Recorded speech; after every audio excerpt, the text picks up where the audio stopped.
प्रभु यीशु मसीह के नाम में आप सभी को जय मसीह की। मैं आपके साथ कुलियाँ जम्मू में स्थित एक चर्च में हुई एक व्यथित घटना को साझा करना चाहता हूं, जिसने क्रिश्चियन समुदाय को हिला कर रख दिया।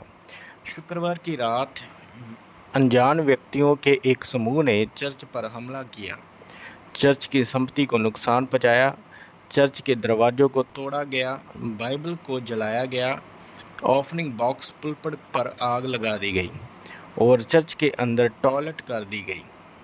जब हमने पास्टर काश से इस बारे में बात की, जो इस चर्च में पास्टर की सेवकाई को करते हैं, तब उन्होंने हमें इस घटना के बारे में बताया। पास्टर काश जी, हम आपसे पूछना चाहते हैं कि उस रात क्या हुआ जब आप अपने घर पे सो रहे थे और किस प्रकार लोगों ने आपकी चर्च के ऊपर हमला किया।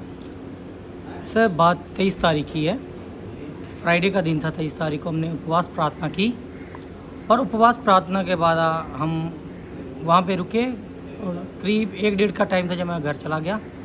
और रात को उन्होंने कुछ अनजान लोग थे जिन्होंने चर्च में आकर तोड़ फोड़ की और पवित्र बाइबल को जला दिया गया और जो ऑफरिंग था वो भी ले गया और ऑफरिंग बॉक्स को तोड़ दिया गया, बाइबल स्टैंड को तोड़ दिया गया और जो पर्दे थे उनको जला दिया गया। मेन जो दरवाज़ा चर्च का वो भी डैमेज कर दिया गया। ये 23 की रात को हो गया और चर्च में उन्होंने खाना भी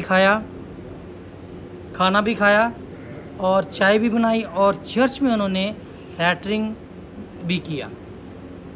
और सुबह मुझे कॉल आया कि पाशा जी आपका, मैंने बोला कि मैं घर पे हूँ, तो उन्होंने बताया कि पाशा जी आपके चर्च का दरवाज़ा खुला हुआ है और खिड़कियाँ वगैरह टूटी हुई हैं, दरवाज़ा वगैरह टूटा हुआ है। जब मैं वहाँ पे गया और देखा कि सब कुछ तितर बितर है, पूरा खलारा पड़ा हुआ है चर्च में और आग लगाई हुई है, तो चर्च से अंदर से चर्च बिल्कुल ब्लैक हो गया, काला हो गया। अच्छा पास्टर जी, आप अभी हमें बताएं कि आपको किस चीज़ों की आवश्यकता है और किस प्रकार से आपकी मदद की जाए। पाशा जी, हमारे चर्च का जो दरवाज़ा है वो डैमेज किया गया है और खिड़कियाँ वगैरह सब कुछ तोड़ दिया गया है और दान पात्र पर्दे वगैरह जलाए गए हैं। इन चीज़ों की क्या हमें आवश्यकता, और वाइट वॉश बिल्कुल ख़राब हो गया है। बाइबल हमें बताती है, मत्ती उसका 5 अध्याय उसकी 11 से 12, धन्य हो तुम जब मनुष्य मेरे कारण तुम्हारी निंदा करे और सताए और झूठ बोल बोल कर तुम्हारे विरुद्ध में सब प्रकार की बुरी बात कहें।